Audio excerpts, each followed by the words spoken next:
한국으로 수학여행이라고? 우리 선배들은 도쿄, 뉴욕이었는데 왜 하필 한국? 역대 프랑스 대통령들을 배출한 파리 최고 명문고, 그곳 학생들의 오만함은 하늘을 찔렀습니다. 그렇지만 한국 수학여행 중 겪은 일은 그 누구도 예견하지 못한 충격적인 경험이었습니다. 저희가 우물안 개구리였어요. 도대체 한국에서 무슨 일이 벌어졌길래 프랑스 최고 엘리트들이 겸손해졌을까요? 지금부터 그 충격적인 7일간의 이야기 바로 시작합니다. 안녕하세요. 저는 파리 7구에 살고 있는 마리 르페브르입니다. 제가 다니는 앙리사세 고등학교는 프랑스에서 가장 오래되고 권위 있는 학교예요. 나폴레옹도 다녔고 역대 대통령 중 절반이 우리 학교 출신이죠. 그런 우리 학교에는 특별한 전통이 있습니다. 졸업반 학생들은 반드시 해외로 일주일간 수학여행을 떠나는 거예요. 작년 선배들은 뉴욕 월스트리트와 실리콘밸리를 다녀왔고 재작년에는 런던의 금융가와 옥스퍼드를 방문했죠. 그래서 우리도 당연히 뉴욕이나 도쿄 정도는 갈 줄 알았습니다. 그런데 학교에서 발표한 목적지를 듣고 강당이 순간 얼어붙었어요. 올해 수학여행 목적지는 대한민국 서울입니다. 침묵이 흘렀습니다. 그리고 곧바로 학생들의 항의가 터져나왔죠. 선생님, 농담이시죠? 서울이 어디예요? 아시아도 아니고 왜 하필 한국이에요? 거기 아직도 전쟁 중 아니에요? 저희 반 친구 샤를로트는 즉시 부모님께 전화를 걸었고 불과 1시간 만에 학부모 200명이 학교로 몰려왔습니다. 긴급 학부모 회의가 소집됐죠. 도대체 왜 우리 아이들을 후진국으로 보내려는 겁니까? 샤를로트의 아버지는 프랑스 최대 은행 부행장이었고 회의장에는 장관, 대사, 대기업 임원 등 프랑스 상류층 인사들이 가득했습니다. 뉴욕도 런던도 아니고 서울이라니 학교가 미쳤습니까? 차라리 아프리카가 낫겠네요. 최소한 자선활동이라도 하죠. 제 딸은 절대 그런 위험한 곳에 보낼 수 없습니다. 교장 선생님은 애써 설명하려 했지만 소용없었어요. 서울은 세계 10대 도시 중 하나이고 한국은 이제 선진국입니다. 선진국이요? 60년대까지 우리가 원조하던 나라 아닙니까? 결국 학부모들의 집단 항의에도 불구하고 학교는 결정을 번복하지 않았습니다. 교육부에서 이미 확정한 사안이라는 거였죠. 출발 당일 샤를드골 공항은 마치 장례식장 같았습니다. 학생들은 검은색 옷을 입고 나타났고 부모들은 자녀를 전쟁터에 보내는 것처럼 울먹였죠. 말이 위험하면 즉시 대사관에 연락해. 아빠는 제 손에 위성전화를 쥐어주셨어요. 외교관이신 아빠조차 한국을 그렇게 생각하고 계셨으니까요. 저는 인스타그램 스토리에 이렇게 올렸습니다. 인생 최악의 수학여행 시작. 파리에서 서울까지 12시간. 대체 왜 가는지 모르겠음. 댓글은 순식간에 수백 개가 달렸어요. 프랑스 전역에 친구들이 동정과 조롱을 보내왔죠. 불쌍한 말이 냄새나는 김치나 실컷 먹고 와. 거기 와이파이는 되려나? 북한이랑 헷갈리지 마. 비행기가 이륙하자 우리는 마지막 와인을 마셨습니다. 앞으로 일주일간 제대로 된 음식도 문화도 없는 곳에서 버텨야 한다고 생각하니 암담했거든요. 옆자리에 알렉시스가 한숨을 쉬며 말했어요. 12시간 후면 우리는 1960년대로 돌아가는 거야. 저는 고개를 끄덕였습니다. 창밖으로 멀어지는 파리의 불빛을 보며 일주일만 버티자고 스스로를 다독였죠.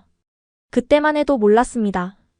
12시간 후 우리가 마주하게 될 충격이 얼마나 클지를요. 그리고 그것이 우리의 인생을 완전히 바꿔놓을 거라는 것도요. 아, 맞다.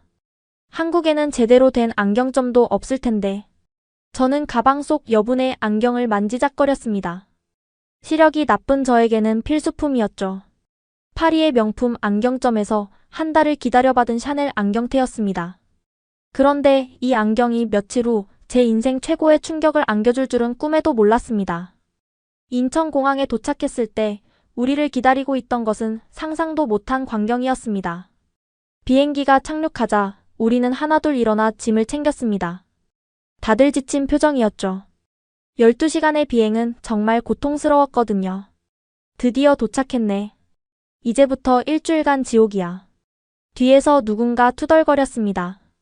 저도 마음속으로 동의했어요. 공항을 나가면 낙후된 시설, 복잡한 거리, 이상한 냄새가 우리를 기다리고 있을 거라고 생각했죠. 그런데 비행기 문이 열리고 통로를 걸어가는 순간부터 뭔가 이상했습니다. 이거 진짜 한국 맞아? 옆에 있던 클레망이 중얼거렸어요. 저도 같은 생각이었습니다. 통로가 너무나 깨끗하고 현대적이었거든요. 마치 미래 영화 세트장 같았어요. 입국장에 도착했을 때 우리는 입을 다물 수가 없었습니다. 거대한 홀로그램이 공중에 떠서 우리를 환영하고 있었고, 천장에서는 부드러운 클래식 음악이 흘러나왔어요. 바닥은 거울처럼 반짝였고, 곳곳에 설치된 대형 스크린에서는 4K 화질로 한국의 아름다운 풍경이 상영되고 있었죠. 이건 샤를드골보다 훨씬 좋잖아? 누군가 작게 말했지만 아무도 반박하지 못했습니다. 사실이었으니까요. 더 충격적인 건 입국 심사였습니다. 우리는 길게 줄을 설 준비를 했는데 안내 직원이 다가와 유창한 프랑스어로 말했어요. 봉주르 학생 여러분. 단체 관광객은 자동 입국 심사대를 이용하실 수 있습니다. 자동 입국 심사대? 우리는 반신반의하며 따라갔습니다. 그리고 거기서 또 한 번 충격을 받았죠. 여권을 스캔하고 얼굴을 카메라에 비추니 10초 만에 통과가 됐습니다. 줄도 없고 기다림도 없었어요. 파리에서는 입국 심사만 2시간씩 걸리는데 말이죠. 미친. 이게 가능해?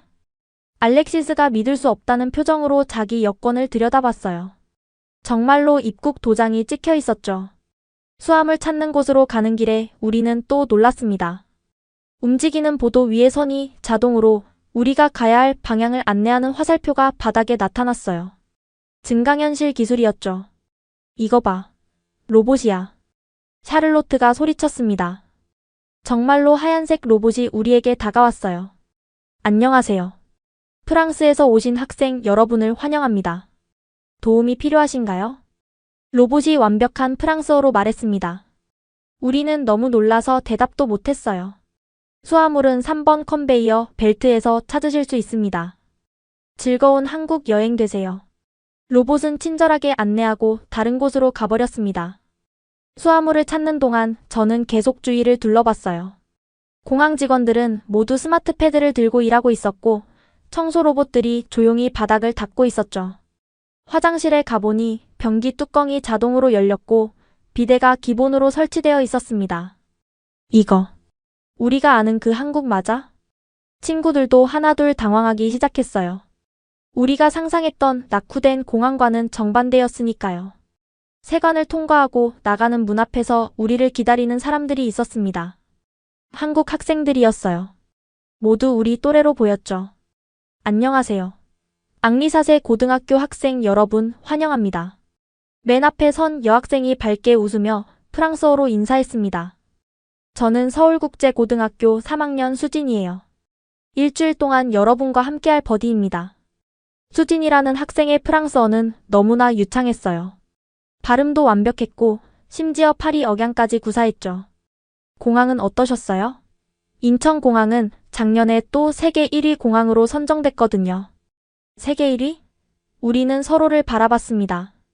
샤를드골이 유럽 최고의 공항이라고 자부했는데 그것도 착각이었나 봅니다. 밖으로 나가니 깨끗한 도로와 정돈된 교통 시스템이 우리를 맞았습니다.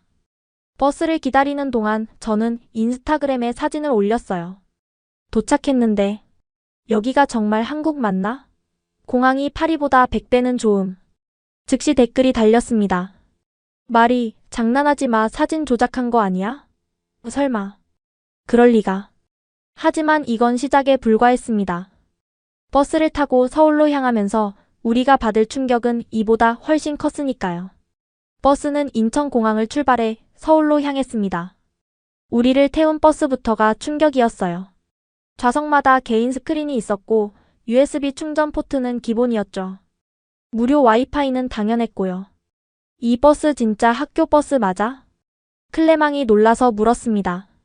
프랑스에서는 시장 차량도 이렇게 고급스럽지 않거든요.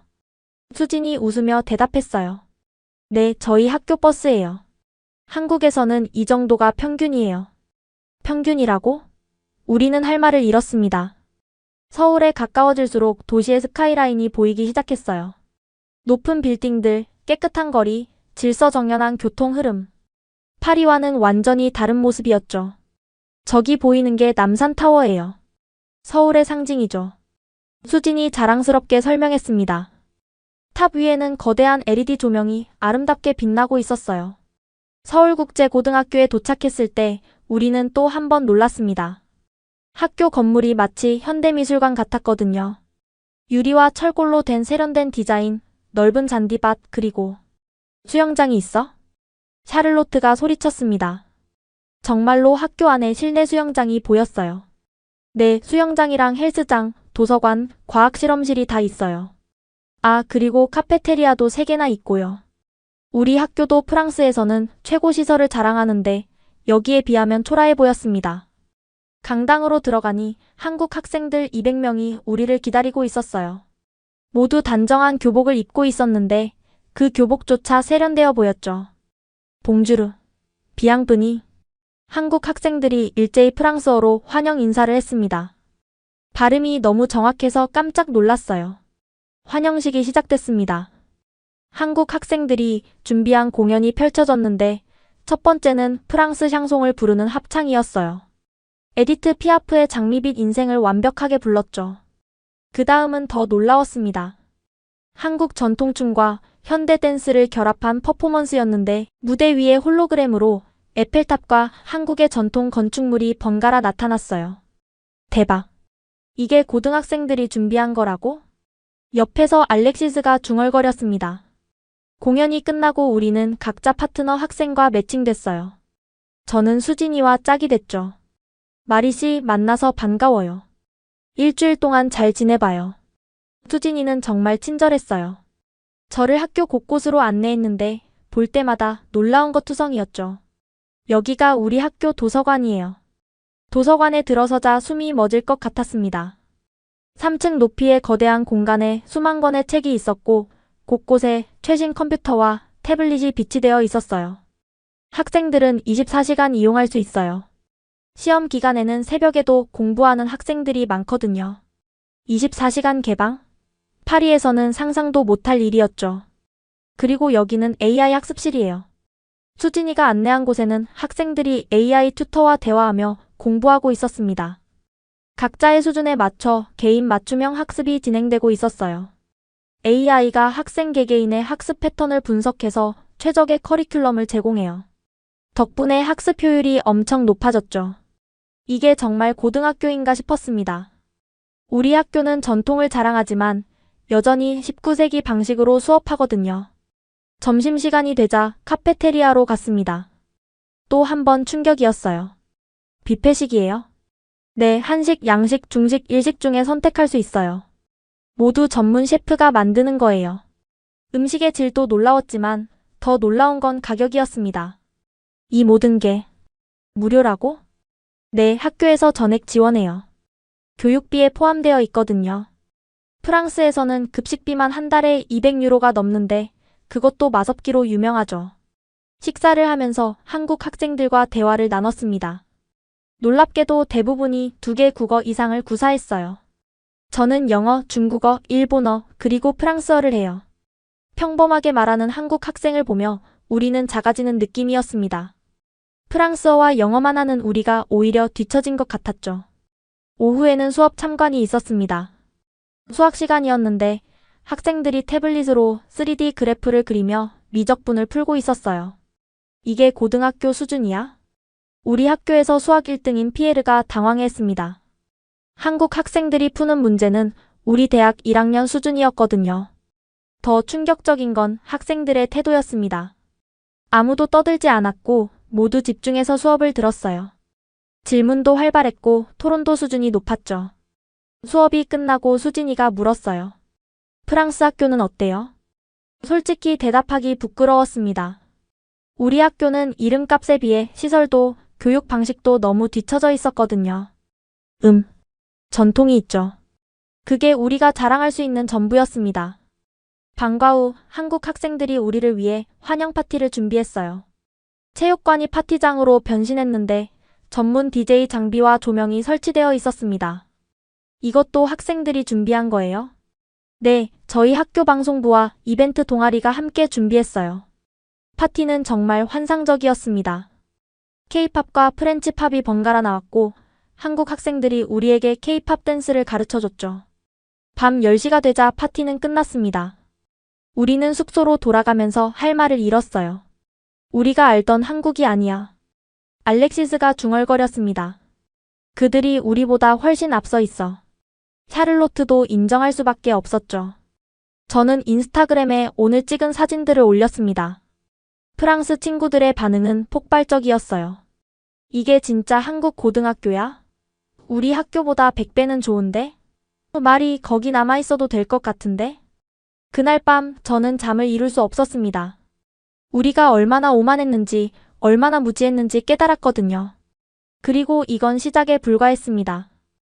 앞으로 우리가 경험할 충격은 이보다 훨씬 더 컸으니까요.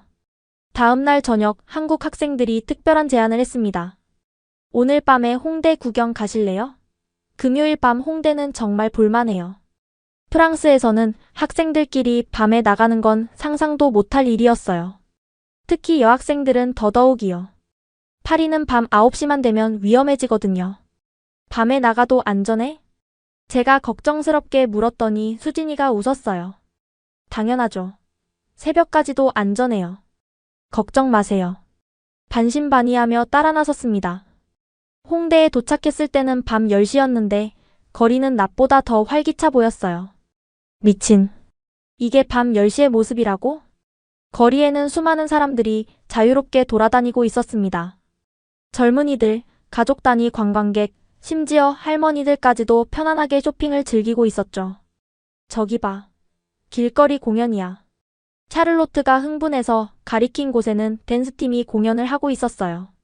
관객들이 둥글게 둘러서서 박수를 치고 있었죠. 우리도 구경을 했는데 정말 수준이 높았습니다. 공연이 끝나자 모자를 돌렸고 사람들은 자연스럽게 돈을 넣었어요. 프랑스에서는 이런 거 불가능해. 피에르가 씁쓸하게 말했습니다. 파리에서는 길거리 공연을 하면 소매치기들이 몰려들거든요. 거리를 걷다가 우리는 놀라운 광경을 목격했습니다. 한 여성이 혼자서 조깅을 하고 있었어요. 밤 11시에 말이죠. 저 여자 혼자 뛰고 있어? 네, 한국에서는 흔한 일이에요. 한강에 가면 새벽에도 조깅하는 사람들이 많아요. 믿을 수가 없었습니다. 파리에서는 낮에도 혼자 조깅하기 위험한데요. 우리는 유명한 떡볶이 집에 들어갔습니다. 가게는 손님들로 가득했고 알바생들이 친절하게 주문을 받고 있었어요. 여기 24시간이에요? 아니요, 새벽 4시까지요. 주말에는 5시까지 하고요. 새벽 4시까지 영업한다니. 프랑스에서는 레스토랑이 밤 10시면 문을 닫는데요. 떡볶이를 먹으면서 우리는 창밖을 구경했습니다. 경찰관들이 순찰을 돌고 있었는데 총을 들고 있지 않았어요. 한국 경찰은 총을 안 가지고 다녀? 특수한 경우가 아니면 필요 없어요. 치안이 좋으니까요. 프랑스에서는 경찰이 기관총을 들고 다니는 게 일상인데 여기서는 경찰이 시민들과 웃으며 대화하고 있었습니다. 가게를 나와 다시 거리로 나왔을 때 우리는 또 다른 충격을 받았어요. 저 여자들 봐. 클레망이 가리킨 곳에는 여대생으로 보이는 그룹이 웃고 떠들며 걸어가고 있었습니다. 짧은 치마를 입고 예쁘게 화장을 했는데도 아무도 그들을 괴롭히지 않았어요. 프랑스에서는 불가능한 일이야. 샤를로트가 부러운 듯이 말했습니다. 정말 그랬어요. 파리에서는 여자들이 밤에 예쁘게 입고 나가면 100% 성희롱을 당하거든요. 수진이가 우리를 편의점으로 데려갔습니다. 한국의 편의점은 정말 신기해요. 뭐든지 다 있거든요. 들어가 보니 정말 작은 백화점 같았습니다. 도시락, 김밥, 샌드위치는 기본이고 생활용품, 화장품, 심지어 속옷까지 팔고 있었어요. 이것 좀 봐. 와인도 팔아. 알렉시스가 와인 코너를 발견했습니다. 프랑스 와인도 여러 종류가 있었죠. 그리고 여기서 택배도 보낼 수 있고 공과금도 낼 수 있어요. 뭐? 편의점에서? 프랑스에서는 각각 다른 곳에 가야 하는 일들을 여기서는 한 곳에서 다 할 수 있었습니다.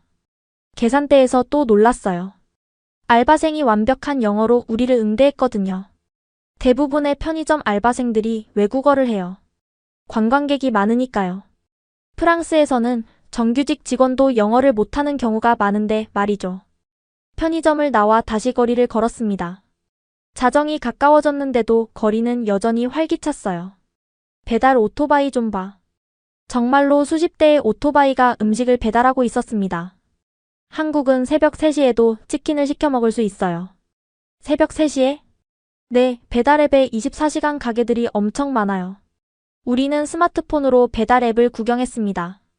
정말로 수백 개의 음식점이 영업 중이었고 대부분 30분 내 배달이 가능하다고 나와 있었어요. 이건 천국이야. 피자를 좋아하는 피에르가 감탄했습니다. 홍대 클럽 거리를 지나가면서 우리는 또 놀랐어요.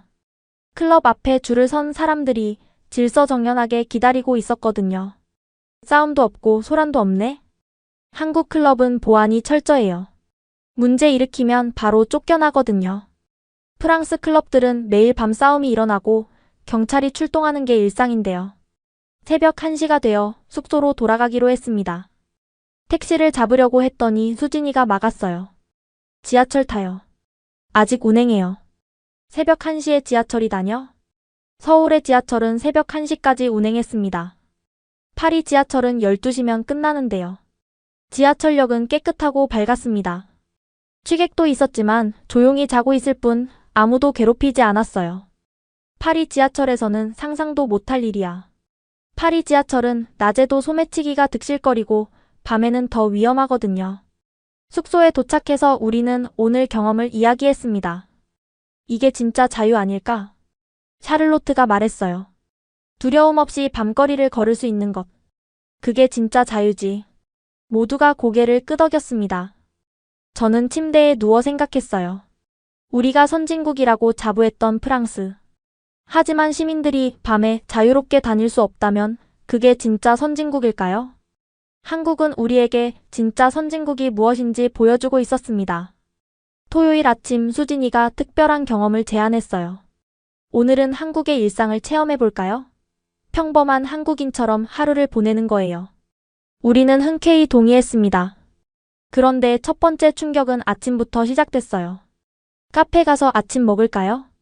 수진이가 스마트폰을 꺼내더니 몇 번 터치했습니다. 자, 주문 완료. 우리가 도착할 때쯤 준비돼 있을 거예요. 뭐? 미리 주문했다고? 네, 사이렌 오더라고 해요. 줄 서지 않아도 되고 편하죠. 카페에 도착하니 정말로 우리 이름이 적힌 음료와 샌드위치가 준비되어 있었어요. 계산도 이미 앱으로 끝났고요. 와, 이거 완전 미래잖아? 클레망이 감탄했습니다. 파리에서는 카페에서 커피 한 잔 사는데도 20분씩 기다려야 하거든요. 카페를 나와 수진이가 또 스마트폰을 꺼냈어요. 버스 2분 후에 와요. 빨리 가요. 어떻게 알아? 버스 앱이 실시간으로 위치를 알려줘요. 정말로 2분 후 버스가 도착했습니다. 우리는 놀라서 서로를 쳐다봤어요. 버스를 탈 때도 충격이었습니다. 수진이가 스마트폰을 대자 띠링 소리와 함께 결제가 됐어요. 교통카드 없어도 돼? 스마트폰에 다 들어있어요. 신용카드, 교통카드, 신분증까지도요. 버스 안에서도 모든 사람들이 스마트폰으로 뭔가를 하고 있었어요. 수진이가 설명했죠. 다들 유튜브 보거나 웹툰 보고 있을 거예요. 버스에 와이파이가 있거든요. 버스에 와이파이? 시내버스에 무료 와이파이라니. 파리에서는 고급 호텔에도 와이파이가 느린대요. 우리가 간 곳은 대형 마트였습니다. 입구에서부터 신기한 게 있었어요. 이게 뭐야? 스마트 카트예요. 물건을 담으면 자동으로 계산해줘요. 카트에 스크린이 달려 있었고 바코드를 찍으면 자동으로 가격이 계산됐습니다. 그리고 이렇게 물건 위치도 검색할 수 있어요. 수진이가 우유를 검색하자 지도가 나타나며 정확한 위치를 알려줬어요. 마트를 둘러보다가 우리는 또 놀랐습니다. 무인 계산대가 수십 개나 있었거든요. 다들 셀프 계산해요.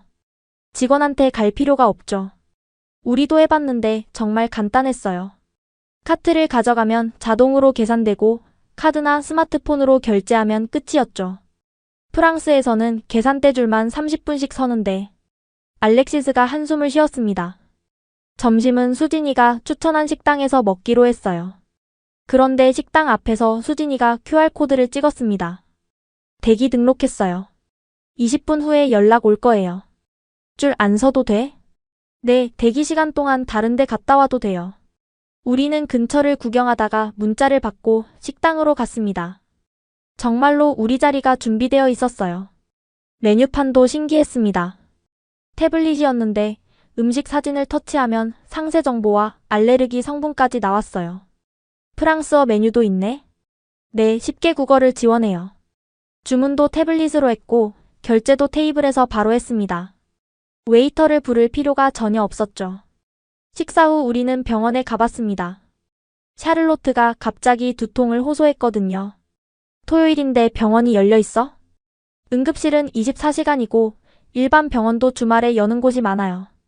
병원에 도착해서 또 놀랐습니다. 키오스크에서 증상을 입력하니 자동으로 접수가 됐어요. 예상 대기시간 15분이래요. 15분? 진짜? 파리에서는 응급실 가면 4시간은 기본으로 기다리는데요. 정말로 15분 후 샤를로트가 진료를 받았습니다. 의사는 영어로 친절하게 설명했고 간단한 검사 후 약을 처방했어요. 비용이 얼마예요? 3만 원이요. 한 25유로? 25유로? 프랑스에서는 주말 응급 진료비가 200유로는 넘는데요. 약국도 바로 옆에 있었고 약사가 영어로 복용법을 설명해줬습니다. 오후에는 수진이가 한국의 배달 문화를 보여줬어요. 뭐든지 배달시킬 수 있어요. 음식, 생필품, 심지어 편의점 물건도요.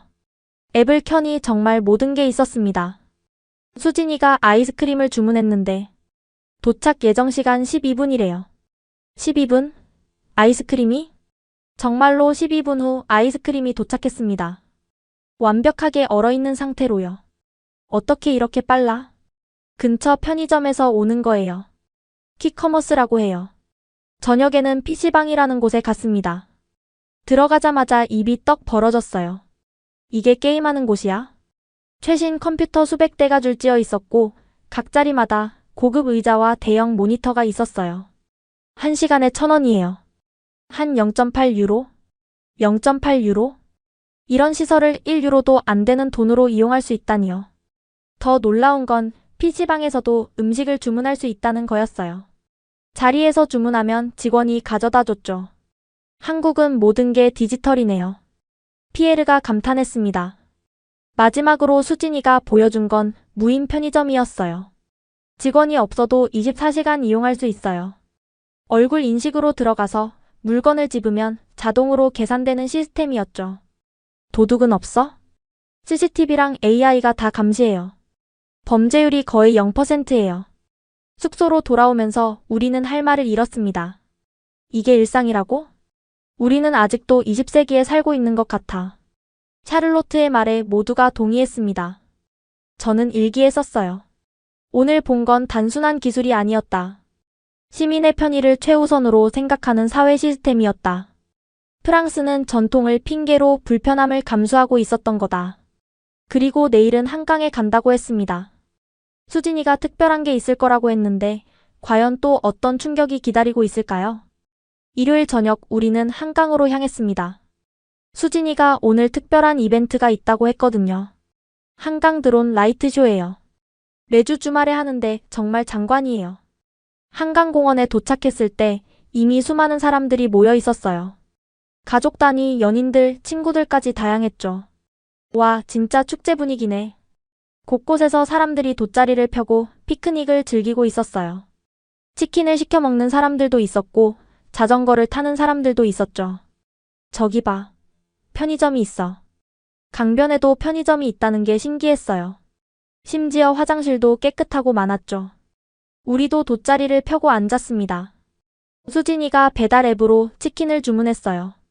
한강에서 치킨 먹는 게 한국의 문화예요. 강변까지 배달이 와? 네, 정확한 위치를 찍으면 배달원이 찾아와요. 20분 후 정말로 배달원이 우리를 찾아왔습니다. 뜨거운 치킨과 시원한 맥주까지요. 이거 완전 천국이야. 알렉시스가 감탄했습니다. 파리 생강에서는 쓰레기와 노숙자 때문에 이런 걸 상상도 못 하거든요. 해가 지기 시작하자 한강의 야경이 펼쳐졌어요. 다리마다 LED 조명이 켜지고 빌딩들의 불빛이 반짝였죠. 우와, 정말 아름답다. 샤를로트가 감탄했어요.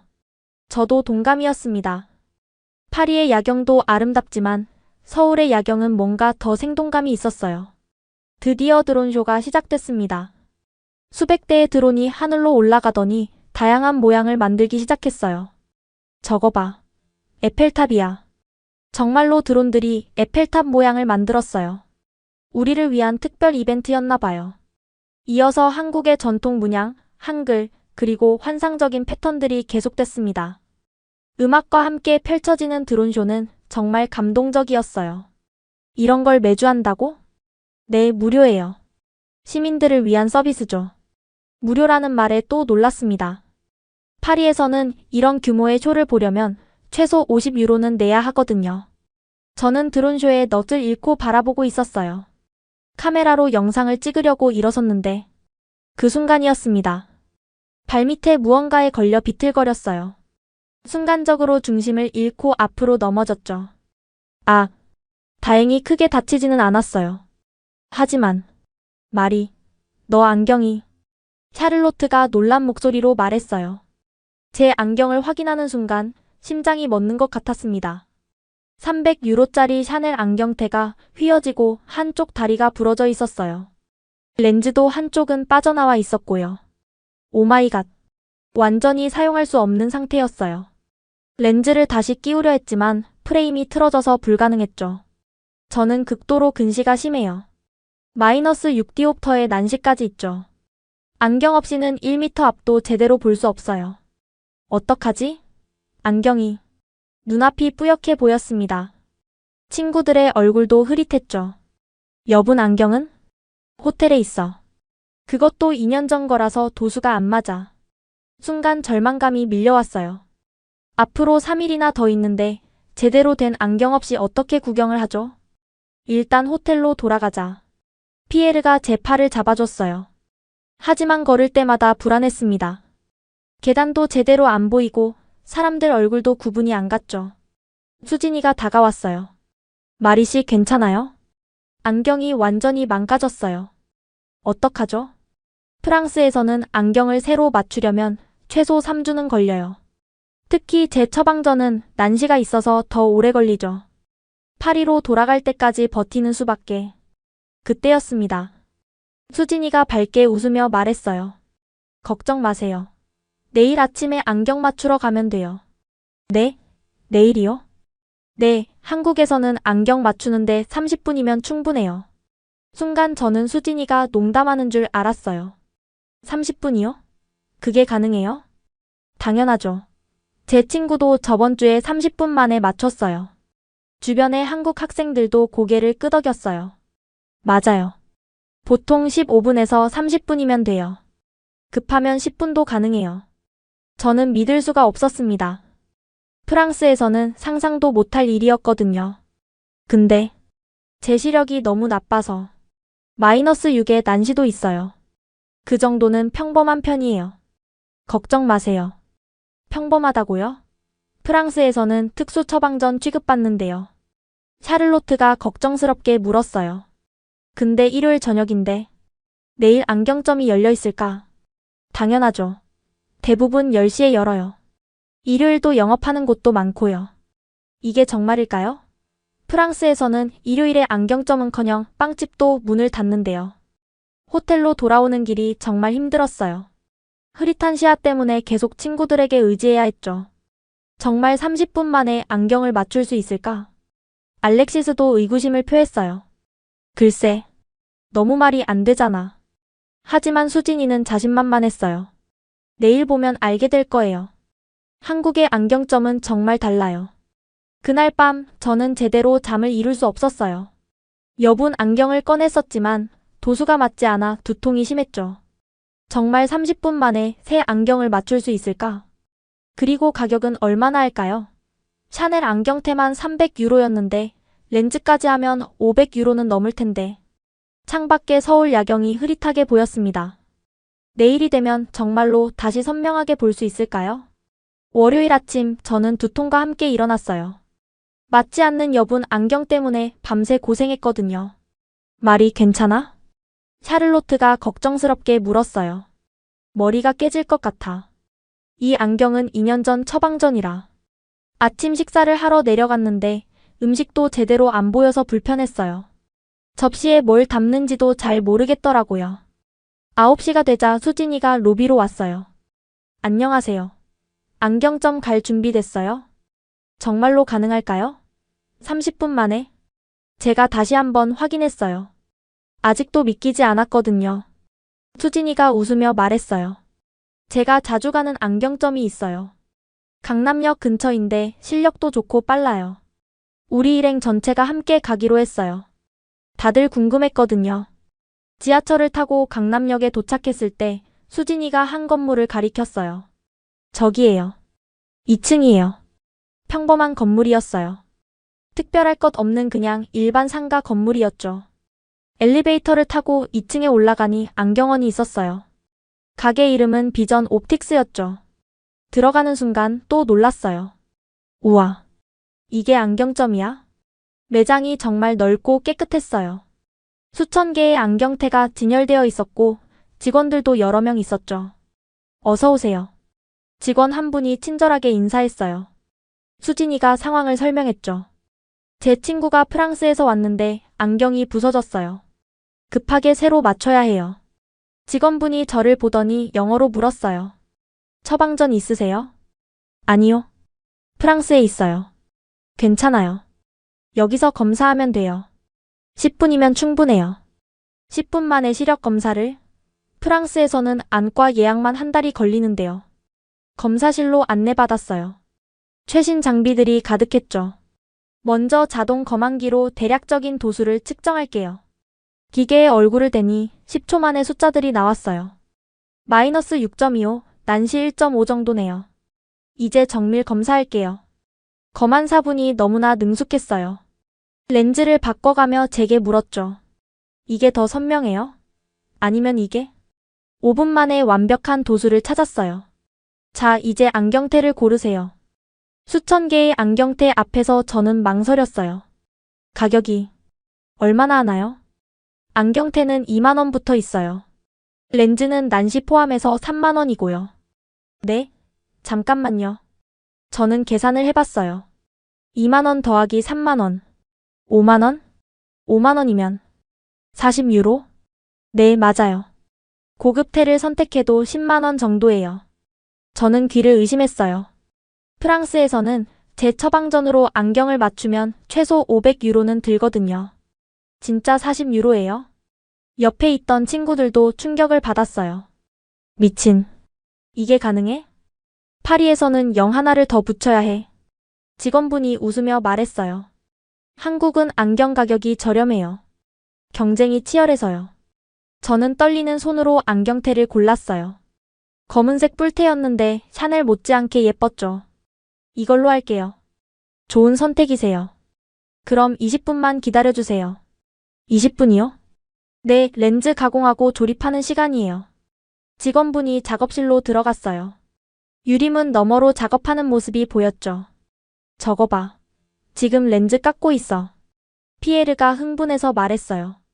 정말로 직원분이 기계로 렌즈를 깎고 있었어요. 정밀한 손놀림으로 렌즈를 다듬더니 안경테에 끼우기 시작했죠. 기다리는 동안 수진이가 설명해줬어요. 한국은 안경점이 정말 많아요. 경쟁이 치열해서 빠르고 저렴하게 하지 않으면 살아남을 수 없어요. 그래도 이건 너무 빠른데. 숙련된 기술자들이에요. 하루에도 수십 개씩 만드니까요. 15분쯤 지났을 때 직원분이 나왔어요. 완성됐습니다. 한번 써보세요. 떨리는 마음으로 안경을 썼어요. 순간 세상이 선명해졌습니다. 오마이갓. 너무나 깨끗하게 보였어요. 친구들의 얼굴, 창밖의 풍경, 작은 글씨까지 완벽하게 보였죠. 이게 15분 만에 직원분이 피팅까지 해줬어요. 귀 뒤쪽, 코 부분을 세심하게 조절해서 완벽하게 맞췄죠. 불편한 곳 있으면 말씀하세요. 아니요, 완벽해요. 정말이었어요. 프랑스에서 한 달을 기다려받은 안경보다 더 편했어요. 계산할 때가 됐어요. 떨리는 마음으로 물었죠. 총 얼마예요? 안경테 3만 원, 렌즈 3만 원, 학생 할인 1만 원에서 5만 원이에요. 학생 할인까지? 네, 학생증 보여주시면 할인해드려요. 저는 믿을 수가 없어서 다시 물었어요. 정말 5만 원이 다예요? 추가 비용 없어요? 네, 그게 전부예요. 케이스랑 안경 닦기도 무료로 드릴게요. 저는 떨리는 손으로 카드를 냈어요. 정말로 5만 원, 약 40유로가 결제됐죠. 친구들이 우르르 몰려들었어요. 말이, 진짜 잘 보여? 응, 완벽해. 15분 만에 40유로에? 모두가 믿을 수 없다는 표정이었어요. 알렉시스가 갑자기 말했어요. 나도 하나 맞추고 싶은데. 저도요. 나도. 순식간에 분위기가 바뀌었어요. 다들 안경을 맞추고 싶어 했죠. 직원분이 당황하며 물었어요. 다들 안경을 맞추실 건가요? 네, 가능한가요? 물론이죠. 다만 한 번에 다 하기는 어려우니 순서대로 하죠. 그렇게 우리 일행 중 안경을 쓰는 친구들이 모두 줄을 섰어요. 수진이가 웃으며 말했어요. 이게 한국이에요. 빠르고 정확하고 저렴하죠. 저는 새 안경을 쓰고 창밖을 바라봤어요. 강남의 빌딩들이 선명하게 보였죠. 이게 정말 현실일까? 프랑스에서는 상상도 못할 일이 여기서는 일상이었습니다. 그리고 이건 시작에 불과했어요. 곧 더 큰 일이 벌어질 테니까요. 제가 완벽한 새 안경을 쓰고 나오자 친구들이 달려들었어요. 정말 15분 만에 만든 거 맞아? 렌즈 좀 봐봐. 진짜 내 도수 맞아? 다들 제 안경을 이리저리 살펴봤어요. 믿기지 않는다는 표정이었죠. 얇은데? 프랑스에서는 이 도수면 엄청 두꺼운데. 직원분이 설명해줬어요. 고굴절 렌즈를 사용했어요. 1.67 굴절률이라 얇아요. 이것도 추가 비용 없이? 네, 기본이에요. 그 순간 알렉시스가 자기 안경을 벗었어요. 저도 지금 맞출 수 있나요? 물론이죠. 검사부터 시작할까요? 그렇게 두 번째 검사가 시작됐어요. 알렉시스도 10분 만에 검사를 마쳤죠. 그런데 그때 샤를로트가 스마트폰을 들고 소리쳤어요. 얘들아, 이거 인스타 라이브로 중계해도 돼? 수진이가 직원분께 물어봐줬고 흔쾌히 허락을 받았어요. 한국 안경원 리얼 체험. 15분 만에 안경 제작. 샤를로트가 라이브를 시작하자 순식간에 시청자가 몰렸어요. 지금 100명이 보고 있어. 설명 좀 해줘. 저는 카메라 앞에서 방금 경험한 일을 설명했어요. 믿기 힘들겠지만 정말 15분 만에 안경을 받았어요. 가격은 40유로. 댓글이 미친 듯이 올라왔어요. 거짓말하지 마. 조작 아니야? 프랑스에서는 불가능해. 그때 알렉시스가 안경을 받았어요. 역시 20분 만에 완성됐죠. 완벽해. 이게 진짜야. 알렉시스가 카메라에 대고 외쳤어요. 시청자가 300명을 넘어섰어요. 프랑스 시간으로는 새벽인데도 말이죠. 그때 피에르가 말했어요. 나도 선글라스 도수 넣어서 만들 수 있을까? 당연하죠. 선글라스도 30분이면 돼요. 이제 안경원은 우리들로 가득 찼어요. 직원들이 추가로 나와서 응대했죠. 클레망은 블루라이트 차단 안경을, 소피는 패션 안경을 맞추기 시작했어요. 이거 봐. 안경테 종류가 수천 개야. 구찌, 프라다, 샤넬도 있어. 그런데 가격은 프랑스의 5분의 1이야. 라이브 시청자가 1000명을 돌파했어요. 말이, 우리 엄마가 보고 있대. 우리 반 애들도 다 보고 있어. 댓글은 더 놀라웠어요. 부모님이 한국 가서 안경 맞추고 오라고 하심 우리 학교도 한국으로 수학여행 가자. 한국 대단하다. 그때 놀라운 일이 벌어졌어요. 안경을 쓰지 않던 친구들까지 줄을 서기 시작한 거예요. 나는 그냥 패션용으로 하나 만들래. 나도. 이 가격이면 선물용으로도 좋아. 직원분들이 당황했어요. 이렇게 많은 분들이 한꺼번에 오신 적은 처음이에요. 죄송해요. 너무 많이 와서. 아니에요. 감사하죠. 다만 조금씩 기다리셔야 할 것 같아요. 그래도 직원분들은 능숙하게 일을 처리했어요. 검사하는 사람, 안경테 추천하는 사람, 렌즈 가공하는 사람이 체계적으로 움직였죠. 2시간 후 우리 일행 30명이 모두 새 안경을 갖게 됐어요. 이거 단체 사진 찍어야 해. 모두가 새 안경을 쓰고 사진을 찍었어요. 안경원 직원분들도 함께 찍었죠. 그런데 그때 더 놀라운 일이 벌어졌어요. 여기 프랑스 학생들이 왔다는데 맞나요? 다른 손님들이 우리에게 말을 걸기 시작했어요. 네이버 실검에 떴어요. 프랑스 학생들 한국 안경원 체험이라고. 뉴스 기사도 났어요. 정말이었어요. 샤를로트의 라이브가 한국 SNS에도 퍼진 모양이었죠. 안경원 사장님이 나오셨어요. 학생들 덕분에 우리 가게가 유명해졌네요. 감사합니다. 저희가 더 감사하죠. 사장님이 특별히 더 할인해주겠다고 했지만 우리는 정중히 거절했어요. 이미 충분히 저렴했으니까요. 밖으로 나왔을 때 우리는 모두 새 안경을 쓰고 있었어요. 이거 프랑스 가서 자랑해야지. 친구들이 믿을까? 동영상 증거가 있잖아. 샤를로트의 라이브는 2시간 동안 총 3,000명이 시청했어요. 프랑스 고등학생들 사이에서 난리가 났죠. 수진이가 웃으며 말했어요. 이제 한국이 어떤 나라인지 아시겠어요? 응. 완전히 다른 세계야. 정말이었어요. 우리가 알던 세상과는 완전히 달랐죠. 그때 제 스마트폰이 울렸어요. 프랑스에 있는 엄마였죠. 마리, 방금 영상 봤어. 정말 15분 만에 안경을 만들었어? 응, 엄마. 정말이야. 가격도 40유로라고? 응. 믿을 수가 없네. 아빠 안경도 하나 맞춰올 수 있니? 그날 우리는 추가로 20개의 안경을 더 주문했어요. 프랑스에 있는 가족과 친구들을 위해서요. 안경원을 나서면서 저는 생각했어요. 한국은 단순히 기술이 발달한 나라가 아니야. 그 기술을 모든 사람이 쉽고 저렴하게 이용할 수 있게 만든 나라야. 그게 진짜 선진국 아닐까요? 그런데 우리의 이야기는 여기서 끝이 아니었어요. 이 사건은 더 큰 파장을 일으킬 예정이었으니까요. 저녁이 되자 프랑스 언론사에서 연락이 왔어요. 내일 인터뷰 가능한가요? 한국 안경원 체험기를 기사로 쓰고 싶어요. 우리의 작은 경험이 프랑스 전체를 놀라게 할 줄은 꿈에도 몰랐어요. 다음 날 아침 숙소 로비는 난리가 났어요. 마리, 큰일이야. 샤를로트가 스마트폰을 들고 뛰어왔어요.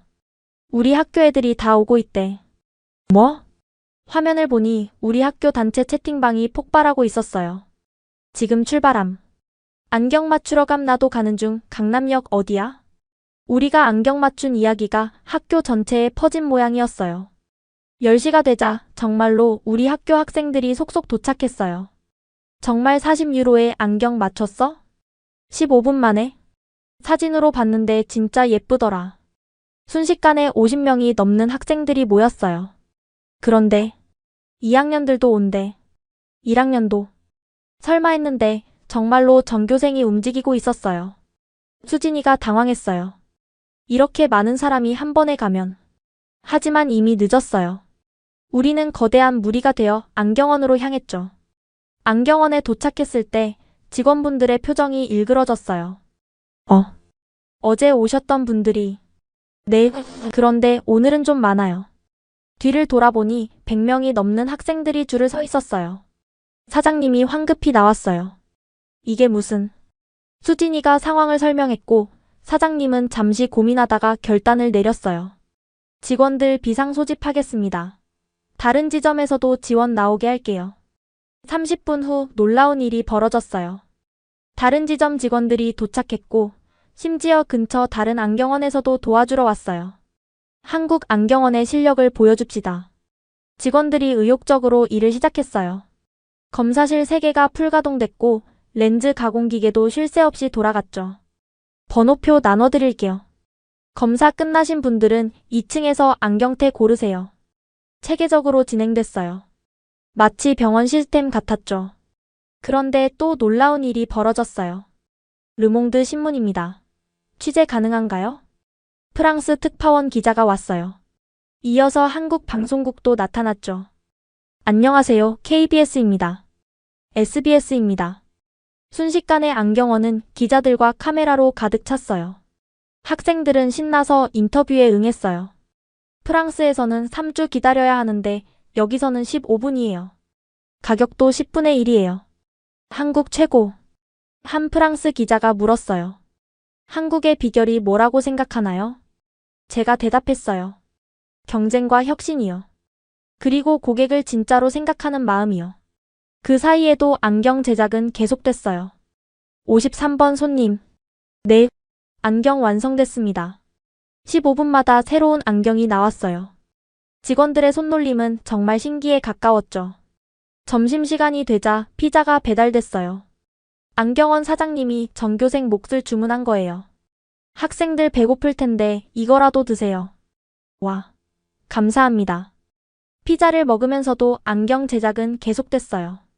오후 3시쯤 프랑스 교육부 관계자에게서 전화가 왔어요. 교장 선생님께요. 학생들이 전부 안경원에 있다는 게 사실입니까? 네, 그게 혹시 문제가 있나요? 아니요. 오히려 한국 문화를 제대로 체험하고 있습니다. 그날 저녁 6시까지 총 150명의 학생이 새 안경을 맞췄어요. 마지막 학생이 안경을 받았을 때 모두가 박수를 쳤어요. 와! 직원분들은 지쳐 보였지만 뿌듯한 표정이었어요. 사장님이 마이크를 잡았어요. 오늘 정말 특별한 경험이었습니다.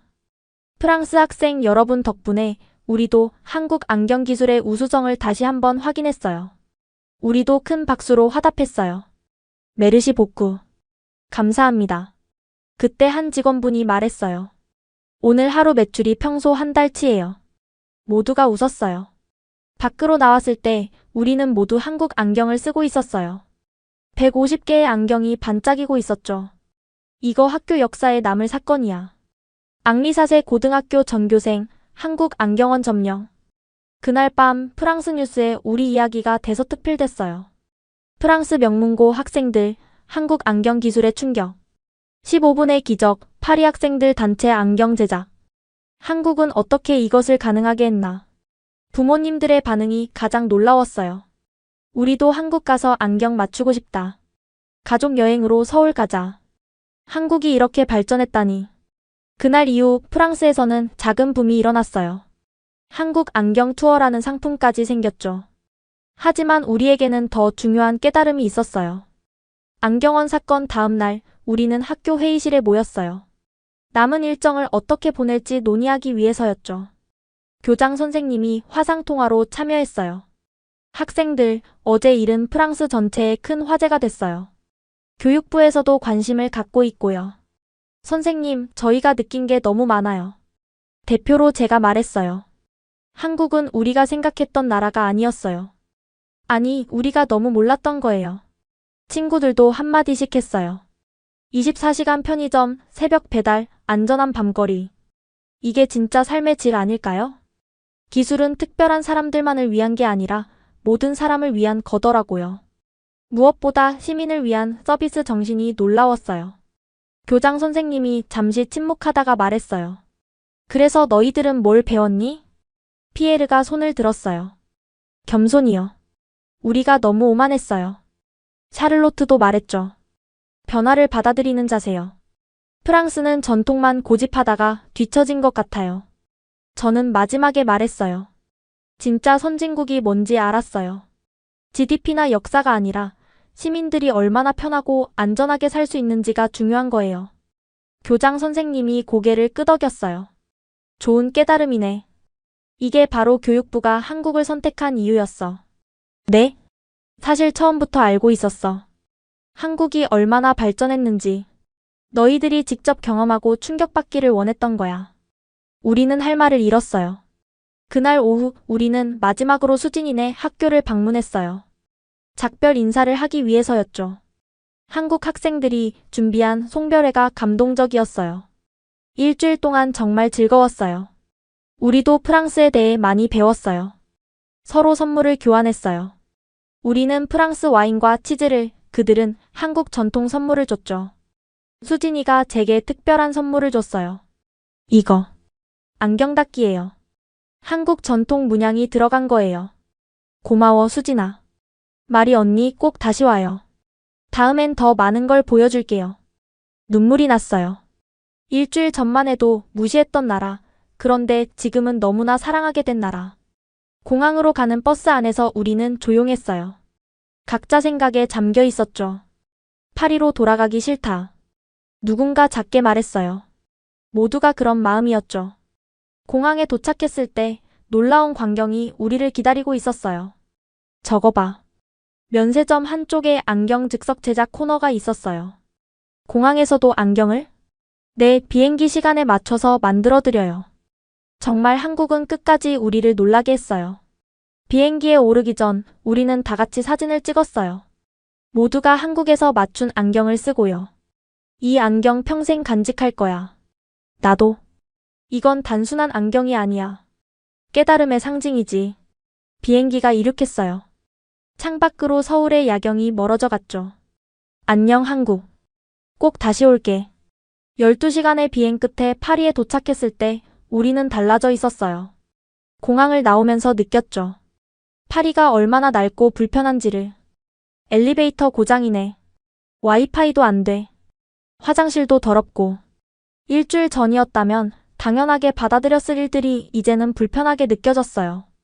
집에 도착해서 부모님께 한국 이야기를 들려드렸어요. 정말 그렇게 발전했니? 네, 직접 보셔야 해요. 그날 밤 저는 일기에 썼어요. 한국은 우리에게 거울이었다. 우리가 얼마나 뒤처져 있는지, 얼마나 오만했는지 보여준 거울. 하지만 동시에 희망이기도 했다. 노력하면 변할 수 있다는 희망. 그리고 결심했어요. 한국에서 공부하기로. 진짜 선진국이 무엇인지 배운 나라에서 더 많은 것을 배우고 싶었으니까요. 그로부터 6개월이 지났습니다. 프랑스는 작은 변화들이 일어나고 있어요. 한국 안경원 사건 이후로요. 파리 시내에 24시간 편의점이 생겼어요. 아직 하나뿐이지만 시작이죠. 일부 안경원들은 제작 시간을 단축하려고 노력하고 있고요. 여전히 일주일은 걸리지만 3주에서 줄었으니 발전이죠. 우리 학교는 더 큰 변화가 있었어요. 한국어 수업 신청자가 10배로 늘었고 한국 대학 진학을 희망하는 학생도 50명이 넘었어요. 저는 서울의 한 대학에 지원했고 합격 통보를 받았습니다. 올해 가을부터 서울에서 새로운 생활을 시작하기로 했어요. 샤를로트는 삼성 파리지사에 인턴십을 지원했고 피에르는 한국 IT 기업들을 연구하는 동아리를 만들었어요. 가장 놀라운 건 학부모들의 변화였어요. 그 오만했던 학부모회가 이제는 한국 교육 시스템을 연구하는 모임이 됐거든요. 우리도 배워야 해. 안 그러면 영원히 뒤처질 거야. 프랑스 교육부도 움직였어요. 한국 교육 전문가를 초청하고 디지털 교육 시스템을 도입하기 시작했죠. 언론도 계속 한국을 다뤘어요. 한국의 비밀 어떻게 50년 만에 선진국이 됐나? 프랑스가 한국에서 배워야 할 것들. 디지털 강국 한국 우리의 미래. 하지만 가장 큰 변화는 우리들 자신이었어요. 오만함 대신 겸손함을, 편견 대신 열린 마음을 갖게 됐으니까요. 지난주 수진이에게서 메시지가 왔어요. 언니, 가을에 만나요. 맛있는 거 많이 먹으러 가요. 답장을 보냈죠. 응. 이번엔 내가 한국을 제대로 경험할 거야. 학생으로서. 창밖을 보니 파리의 하늘이 보여요. 여전히 아름답지만 이제는 다르게 보여요. 세상은 넓고 배울 것은 많다는 걸 아니까요. 그리고 가장 중요한 건 진짜 선진국은 시민을 위해 존재한다는 것. 한국이 우리에게 가르쳐준 가장 큰 교훈이었습니다. 지금까지 파리 명문고 학생들이 서울에서 경험한 충격적인 일주일의 사연 어떠셨나요? 때로는 우리에게 가장 필요한 건 거울입니다. 우리 자신을 있는 그대로 비춰주는 거울 말이죠. 이 이야기가 누군가에게는 자부심을, 누군가에게는 겸손함을 가르쳐주길 바랍니다. 무엇보다 진정한 발전이 무엇인지 생각해보는 계기가 되었으면 합니다. 만약 이 이야기가 의미 있으셨다면 주변에 공유해주세요. 더 많은 사람들이 K 안경점의 기적을 알 수 있도록요. 구독과 좋아요도 부탁드립니다. 지금까지 감동 편지함이었습니다. 감사합니다.